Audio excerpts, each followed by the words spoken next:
I use radium-223 today, much like Alsimca was, but the agents have changed. So going back to what I stated about Alsimca, I use the best standard of care, excluding chemotherapy, and then add radium into that best standard of care. So what are the types of agents today that we use in terms of best standard of care?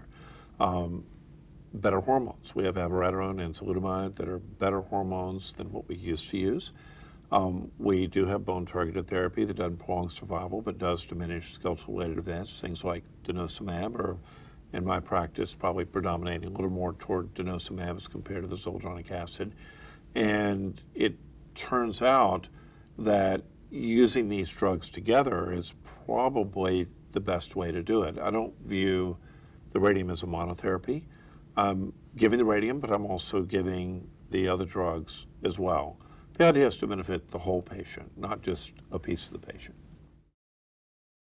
So response is sort of dependent on the eye of the beholder. We can talk about soft tissue lesions shrinking, and we can talk about PSA is going down.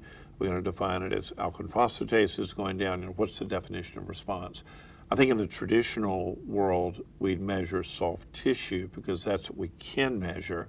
And radium, of course, doesn't touch the soft tissue. If we talk about PSA, then the PSA is derived from multiple components, of which the bone is one. So the way I monitor the patients is very similar to what I stated earlier. First of all, I talk to my patients and I ask them, how are they doing? Such a simple question, but so important, because if they're having problems, they can tell me. I monitor with the PSA, alk-phos, and LDH, and it turns out that the alkaline phosphatase is a pretty reasonable marker of radium activity. You can see the alkaline phosphatase go down under circumstances when the radium is exerting its effects on the bone.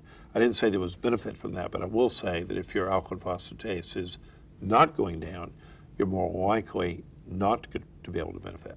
In terms of the PSA, radium doesn't affect the PSA a great deal. However, the agents that I'm using in combination with radium may have a significant effect on the PSA. So I'm talking to my patient, I'm monitoring their labs, I'm trying to get my radium in. And by the way, I really want to get in 6 cycles of radium because that's where I believe the most benefit actually lies. If a patient has progression, then it really depends on what's the manifestation of that progression. And if I continue the radium or not, it depends on what I believe the overall benefit is. Now, radium is going to go to the bone, but it's not going to be affecting things like the liver or lung. If a patient develops something in the liver or lung, it doesn't necessarily mean that the radium is ineffective in the bone. It just means that it's ineffective in the liver or lung, which we knew it was going to be anyway. So sometimes I just change the therapy that I'm using concomitantly with radium, and sometimes I may stop the radium, for instance, if I need to go on to chemotherapy. But it turns out in terms of how we manage progression in a patient, it's somewhat variable depending on what the overall patient benefit is. It's not uncommon for one area to get worse while other areas are getting better. And if that's the case, perhaps I just radiate the area that's getting worse.